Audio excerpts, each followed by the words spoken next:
Hello students, welcome to my YouTube channel. आज हम आपको गाउस के अनुप्रयोग बताने जा रहे हैं। गाउस के अनुप्रयोग यानी कि गाउस के उपयोग।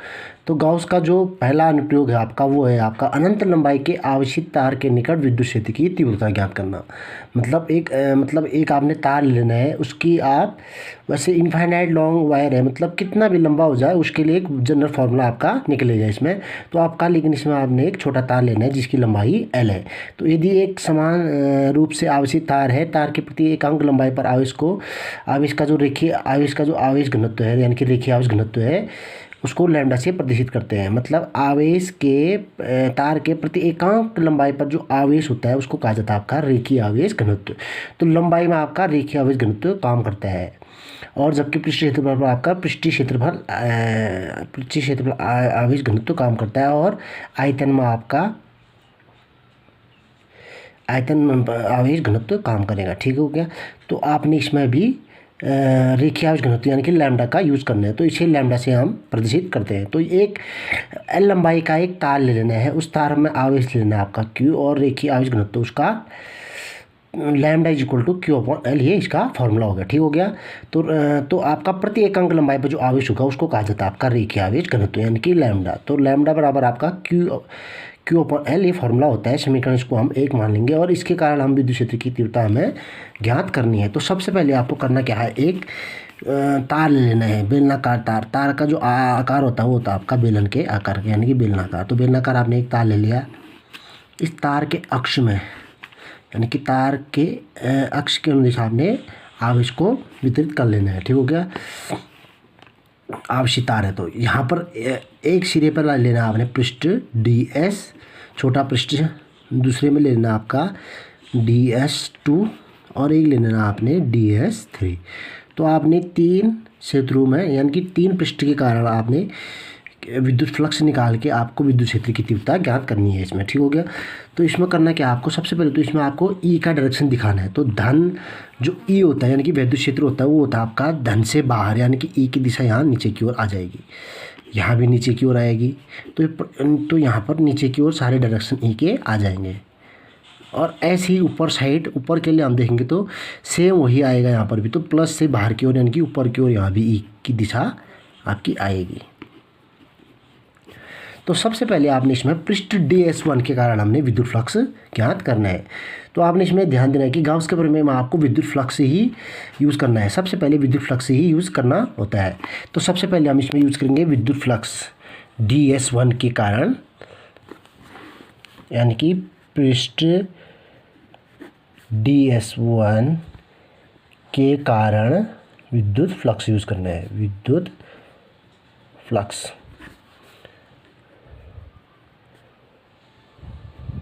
तो पृष्ठ DS1 के कारण हमने विद्युत फ्लक्स यूज़ करना है। तो पृष्ठ DS1 के कारण विद्युत फ्लक्स जो होगा आपका d∅1 is equal to E vector dot DS1 vector.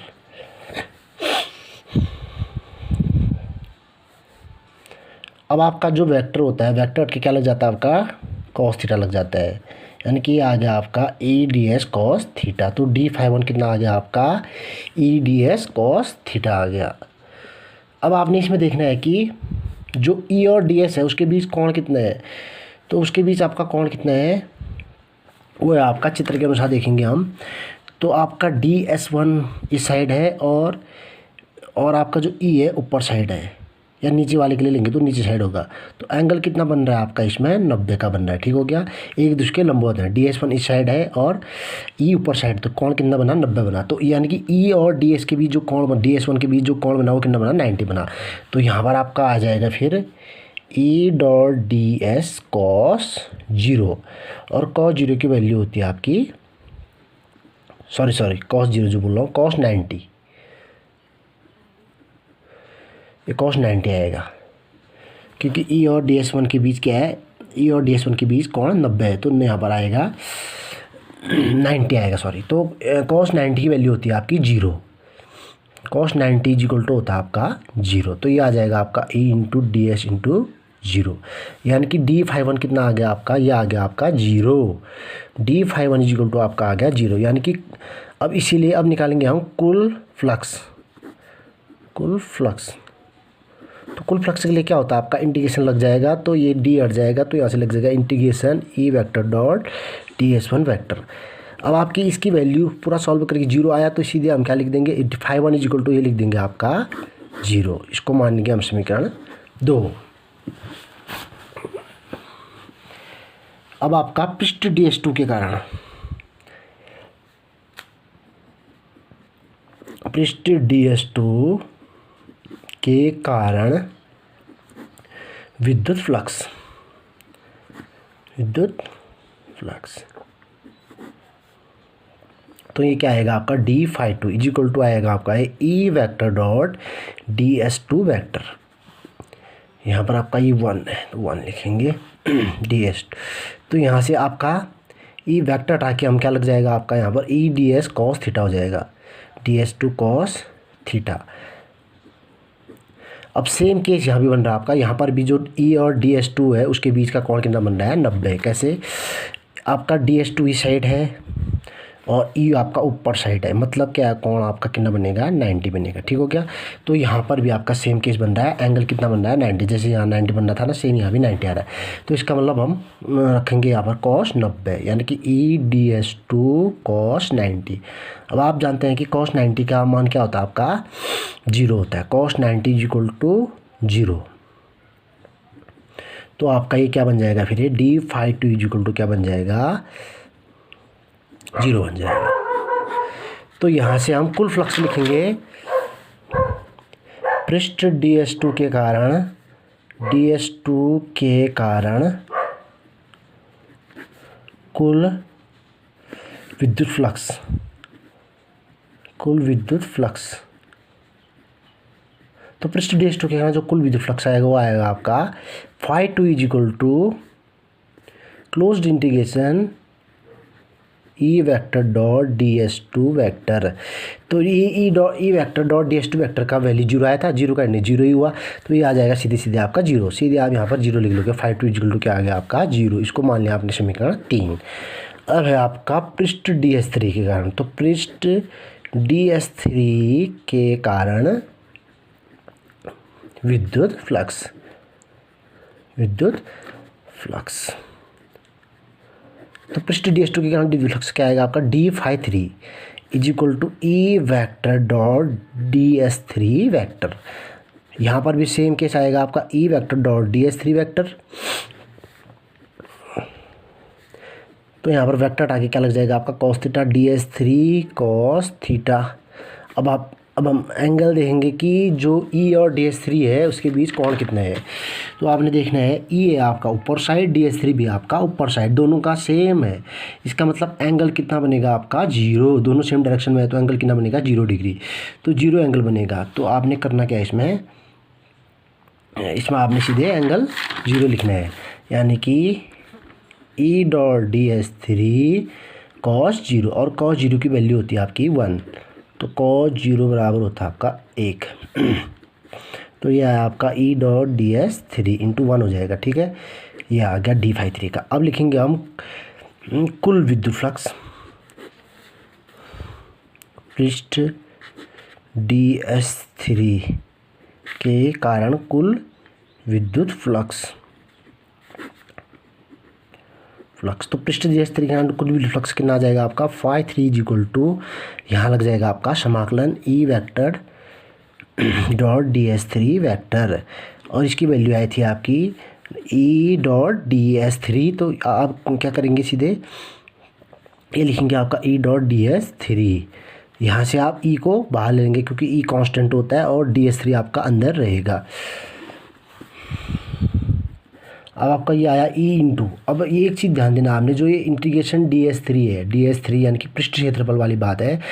तो यहाँ पर जो ये बेलनाकार है, बेलनाकार जो ताल है उसका वक्र पृष्ठ हम यहाँ पर यूज़ करेंगे, यानी कि बेलन का वक्र पृष्ठ क्या होता है 2 पाई आर एच। अब हम यहाँ एच यूज इसलिए नहीं कर रहे क्योंकि हम यहाँ लंबाई तार की ले लें एल, तो यहाँ पर एच की जगह एल यूज़ करेंगे, यानी कि 2 पाई आर एल। तो ये आपका डी एस थ्री का मतलब है यहाँ पर बेलन का वक्र पृष्ठ, बेलन का वक्र पृष्ठ क्षेत्रफल इंटीग्रेशन ds3 का मतलब क्या है ये, तो आपने ये याद करना है कि ये है, ठीक हो गया। तो यहाँ से आपका आएगा 2πr_l। जो तार था उसकी लंबाई कितनी थी, l थी। वैसे तो इनफाइनाइट है, लेकिन हमने कुछ सीमित ले लेना है, मतलब उसको एक फिक्स लंबाई देनी है, एक छोटा तार लेना है, उसकी लंबाई ले लेनी है हमने कुल l। तो l लंबाई का तार है, तो उसके लिए ये यूज़ करा है। तो e इंटू 2πr_l, ये तो φ3 की वैल्यू निकल गई आपकी, e इंटू 2πr_l, इसको मान लिया समीकरण आपने 4। अब लिखना आपने कुल विद्युत फ्लक्स। तो इसमें आपका पृष्ठ ds1 ds2 ds3 तीनों के लिए कारण आएगा। तो कुल विद्युत फ्लक्स जो होगा वो होगा आपका φ = φ1 + φ2 + φ3। इसको ले लो आप 5। अपने करना क्या है, समीकरण 2 3 व 4 का मान रखना है 5 में। समीकरण 5 में रखने पर तो ये आ जाएगा आपका φ = ये आ गया आपका φ1 की वैल्यू 0, φ2 की वैल्यू 0 और φ3 की वैल्यू e इंटू 2πr_l। अब जीरो में कुछ भी जोड़ेंगे तो वही वैल्यू आएगी, यानी कि जीरो का कोई मतलब नहीं। तो बचा क्या फिर आपका e इंटू 2πr_l। तो ये आ गया आपका विद्युत फ्लक्स आ गया। अब हम इसकी तुलना करते हैं चूंकि गाउस के प्रमेय से। गाउस का प्रमेय क्या बोलता है, φ = q/ε0। तो अब इन दोनों की तुलना करते, इसको ले लेते हैं हम समीकरण 6, इसको लेते हैं समीकरण 7। तो समीकरण 6 व 7 से मतलब तुलना, तो यानी कि φ इक्वल है, तो ये दोनों राइट भी इक्वल हो जाएंगे, लेफ्ट सेम तो राइट भी सेम। इसका मतलब है कि e × 2πr_l = क्या हो जाएगा, q/ε0। तो इन दोनों को आप तुलना करेंगे तो ये आएगा आपका, तो e इंटू 2πr_l = q/ε0। और यहाँ से e = निकालेंगे तो ये आएगा आपका 1/2πr_l q/ε0। अब यहाँ पर हम करना है चूँकि q = समीकरण 1 से q = करेंगे तो हम λl आएगा, λl।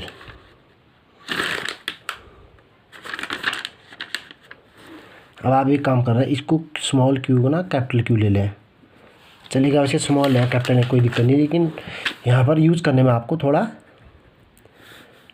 मिसिंग रहेगा, तो यहाँ पर आपने स्मॉल q को भी कैपिटल Q रख लेना है ताकि कन्फ्यूजन ना हो। तो यहाँ पर स्मॉल q को कैपिटल Q, ये कैपिटल Q ले लो आप। तो यहाँ पर कैपिटल Q = समीकरण 1 से हम कैपिटल Q = करेंगे तो क्या आएगा, λ/l आएगा। तो यहाँ पर हम q की जगह λl रख लेंगे। ये कहाँ से आया, समीकरण 1 से। तो ये वैल्यू यहाँ रखेंगे तो क्या आएगा, e = आएगा आपका 1/2πr_l λl/ε0। तो यहाँ से आपका l से l कटेगा, तो ये आएगा आपका e = 1/2πε0। ε0 को यहाँ रखेंगे और λ/r, इसको आप इस साइड रख लोगे। अब आप अगर इसको 2 से गुणा करना चाहो तो ये वैसे एक्चुअली समीकरण बन गया, लेकिन आप इसको अगर 2 से गुणा करना चाहो तो इसको कर सकते हो आप, e = 1/, नीचे भी 2 से गुणा, 2 का 4 हो जाएगा 2πε0, यहाँ हो जाएगा आपका 2λ/r। तो ये आपका आ गया इसका अभीष्ट व्यंजक इसका ये निकल गया। तो विद्युत क्षेत्र की तीव्रता का सूत्र आपका जनरल बन गया, किसके लिए, ये बन गया आपका अनंत लंबाई के आवेशित तार के निकट विद्युत क्षेत्र की तीव्रता के लिए जनरल फार्मूला।